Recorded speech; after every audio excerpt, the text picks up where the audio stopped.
Alright, good morning world. Well, we survived another night. Sun is just barely up. I'm really not getting a charge yet. I can't park at the right angle because of the slope of the hill here. So I managed to not run the batteries down too bad yesterday, so I think I'm gonna take off soon. I'll drink a little bit more of my coffee.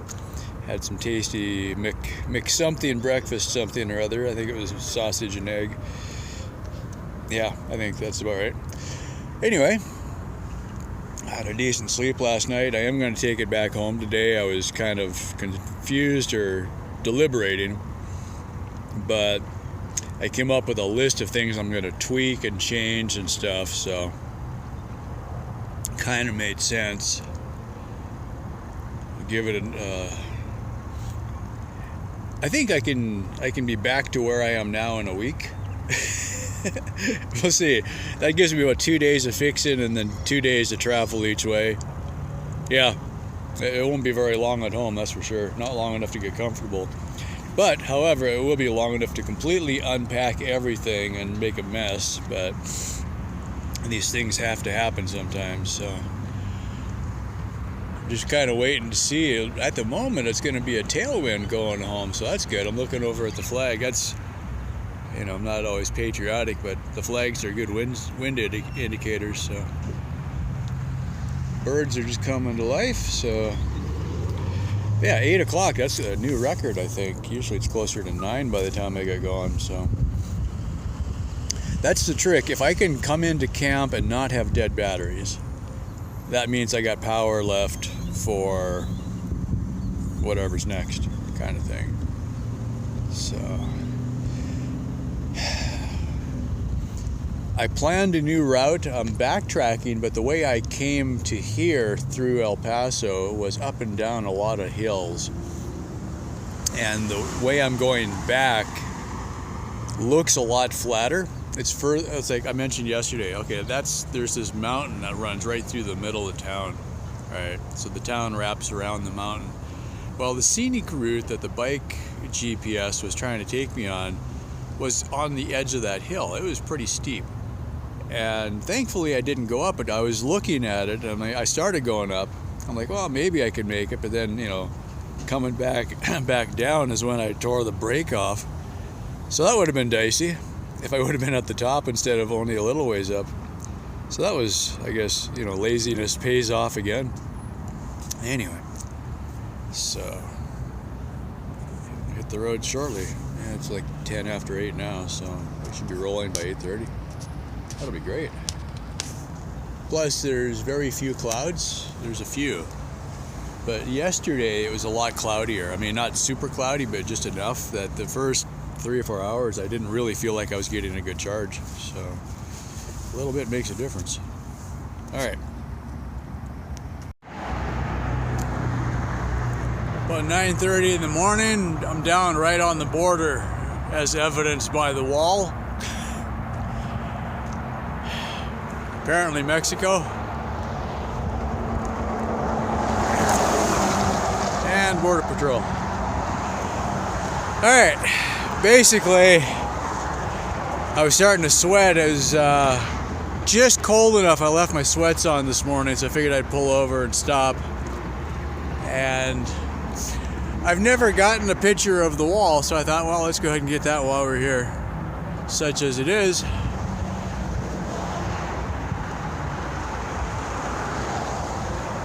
It'd be a tough climb. All right, moving on. I hit a bump a while ago and I heard a noise. Apparently I lost my parking stick, so now I just have to find targets of opportunity in the right direction. This'll work. So yeah, we're back at the same Walmart as earlier. On the way home, we've got just a crazy tailwind. I haven't been using the electrics, which is working out good. So I'm going to take this as fast and as far as I can today and save as much power as I can, because with that tailwind we should be just flying out in the open. So Get it when you can. Tomorrow it'll be going the other way probably. Anyway, thanks for following along. Stay tuned. I should be back on the ranch by tomorrow, hopefully. And then a couple days of retooling and fixing and change a few things and load and unload and reload and go home. And then go on the road. Yeah. Alright. Stay tuned. Okay, that's a pretty good day. 59 miles to El Paso, and I was on the opposite side of El Paso. I honestly haven't been tracking my miles too careful yet, as far as logging them or whatever. The bike, I can't do an odometer that works on that. I was considering pushing through to go home tonight, but honestly, I'm getting tired. It's 4:30, 4:40 now. Sun is getting low, and I got a giant hill between here and home. So what I'm thinking is if I set up camp somewhere close to here and let the bike recharge as much as I can tonight, then we'll do the last 28 miles plus 12 to home, so that would be 40 miles. It's still a 40-mile ride. And a monster hill. So that's the plan, if I don't blow over first. There's a pile of little short pieces of rebar up against the gravel pile. I'll put these back when I'm done. I just needed access to the bottom side. I got the bike leaned over for the sun. I'm getting about 2.5 amps of charge right now, so it's like, okay, great. That'll give me a good start for the morning. I think what I should be looking at, though, instead of trying to make a better kickstand that'll hold the bike upright, quite often laying the bike over would be beneficial. So maybe think about how to make like a 1, 2, 3, stages. Not the scissor jack, but something I could do incrementally would be really handy. So you could just set the bike in position and leave it there. So I'm kind of unpacking. Crap, it's all blowing in the wind. Anyway, just remember that. Alright, the shadows are getting pretty long, but we're still getting about 2 amps of charge, so that's a good day. Rather than trying to get the bike to stand up, I'm like, why don't I just lay it down? And that aimed it right at the sun, so that's a whole lot simpler, so take that for note. I'm dragging stuff over by the gravel pile to protect me from the wind. This just happens to be here, a big old chunk of concrete with some metal hanging out. I'm like, that is the best stool ever. I wish I could take it with me. Yeah, I'm just sitting on there, ducking out of the wind. Life is good. Let's see if it's any better if we sit down. Oh yeah, you can probably hear me now. Anyway. Yeah, this might be a little bit of a repeat. Sorry, I forget what I said and what I thought of saying. We're about 30 miles from Sierra Blanca. It's 12 miles from Sierra Blanca to the ranch, so it'd be 42 miles. It's still a pretty good little ride. The way the tailwind was going, I was actually considering, could I make it home tonight? But I'm like, that would be 100 miles in a day, which is somewhat of a goal, but I'm not up to that yet. And pulling all of the load, and the biggest thing is over the next hill is a giant hill. It's a hill that you see trucks off to the side of the road with the hoods up waiting for them to cool down kind of a thing. It's not like, a big mountain pass, but for Texas, it's a mountain. It'll be a challenge on the bike.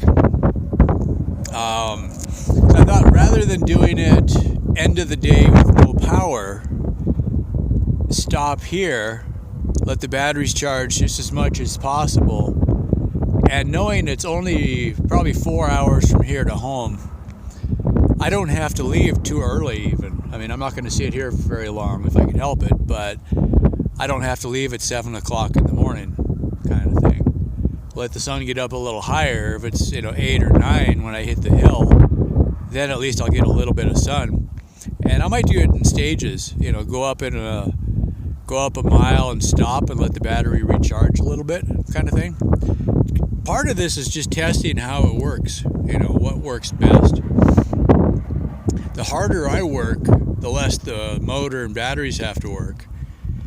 And since I'll be rested in the morning, guys on bicycles ride up that hill all the time. This right here is Texas Highway 20. Guys ride bikes on that all the time because it keeps them off of the freeway, which is over there. All right. This is the end of Highway 20, where it merges back onto I-10. If anybody's curious where I'm at. But it's one thing to ride a bike up the hill. It's another thing when you're pulling all the cargo, and if your battery is questionable at that point, and if I knock the battery offline halfway up the hill, then I got to stop and figure it out. Whereas if it's fully charged, and if I don't knock it off, then I could just kind of limp it up and we'll be fine. So that's kind of the goal, is just sit down and relax. And I was honestly thinking of trying to go further, and I'm like, yeah, you know what? This is about as good a place to park as anywhere else would be closer to the highway. Here I'm surprised. Yes, there is highway noise, but it's not nearly as loud as like that truck stop the gas station I was parked at the first night. That was really loud because I'm right next to the trucks, and the freeway was right right past me. So this ain't bad. I'll be completely okay with this. So anyway, yeah. So yeah, I've learned a lot on the last. This is the end of day 3, I guess, and I made this was. I pushed it today because I had such a good tailwind all the way home, right? I'm like, man, there was times I was going about 12 to 15 miles an hour coasting with just the tailwind pushing me, right? And you kind of forgot it was happening, and then you stop, and then the wind almost blows you over. You're like, oh, this is that wind that I said I didn't want to ride in. But since it was moving me so well, I thought I better push it. I was going to stop in Fabens, the same place that I stopped the first night, because then I knew I could make it home from there. But I thought, man, what if, because this happens quite often here, the wind will blow from, like now it's blowing from the west to the east. Tomorrow it could blow from the east to the west, and I'll have a headwind. So why not get as close to home as I can? And I haven't even looked at the forecast yet, but anyway, overall, there's a lot of things that I'm likely going to change in the next few days on the bike. Most of them are fairly minor. So, the motor, it seems to be working. Tires are so far holding up. Tires, you could go through a bunch of thorns on the road and have 3 flat tires in a second. So that's just life. But one thing of note, this was kind of an interesting one. All morning, it worked out good because I had the tailwind, so I didn't really need the solar. But all morning, because I was going pretty much into the sun, my shadow, my upper body, was hitting the solar panel, and I wasn't getting hardly any solar at all. So anything I was using, I wasn't replacing. But since I had a tailwind, it didn't matter, right? And then I got to the Walmart, and I parked the bike, leaned it into the sun, and all of a sudden the volts just jumped up. And then from then on, it was about noon when I left there. Then the sun was coming from the south, and I was still going east, and so the sun was going sideways, and I had a really good charge, right? But now it's almost 6 o'clock, so the sun's getting pretty low. Daylight savings time kind of messes it up, but if you figure what we call a solar noon is when the sun is actually overhead, right? Not the government noon of whenever they said to set the clocks to, but if you look at actual solar noon, and then if you go 2 hours or 3 hours before that, and then 2 or 3 hours after that is when you get the most sun. So you really get your best sun for 4 hours a day. Anything after that and before that, yes, you're getting some, but it's not as much. So it's a considerable increase what you get in the peak of the day. So the goal is to be riding in the peak of the day as much as possible and go as fast as possible. I think that makes the most sense, because the power is coming in at the same time you're using it. If you needed to stop and charge, like if you were going to take a lunch break anyway, then take advantage of where the sun actually is and park the bike so that it's facing the sun, so that when you get done your lunch break, it's fully charged, okay? And then you can go fast again. The other thing I heard, I think it was in an article I read, it's kind of like the idea of sharpening your saw, right? If you push, then you wear yourself out. But if you would stop every couple hours and just take a little break, get off the bike, drink some fluids, maybe stretch a little bit, eat some snacks, right? Then get back on and ride, I think it would be better. The last few days I've been tending to push because I'm trying to make a specific destination, and I'm not quite there yet. So it might be faster to stop and give myself a 20-minute actual break, and sit down and just kind of chill for a minute. I think that would be better. So I'm going to try hard to do that more often and not worry. I mean, I guess part of it is, if you're trying to get to a certain point, you want to get there, And like now, by stopping a little bit early, I'm giving hour and a half of evening sun. It's not perfect, but it's free, and that's going to boost my batteries so that in the morning they're not completely dead. So it's worth doing. So it's a little bit of strategy, If you're just going from gas station to gas station and you top off your car, you don't have that sign. It's kind of like a puzzle. How do you get the most out of it, kind of thing. So I think that's one of the things I'm going to enjoy about this is the mental side of just trying to make it work. So anyway, as always, thanks for the support. Comments obviously are welcome. I'm not sure how often I'm going to have time to sit down and reply to all of them. I enjoy reading them, and I think what'll happen is if I ride hard 3 or 4 days and then stop and take a break, maybe I'll catch up on comments once or twice a week or something like that. So keep sending the comments and questions, and I'll answer them when I can. And as always, thanks for all the support, and check out the website at carlincom.com. I'll try to add it into the video description. I haven't been doing descriptions lately either. It's different on the phone. I'm trying to get used to doing everything on the phone. So, all right, that's it for now. Stay tuned. I'll be home tomorrow.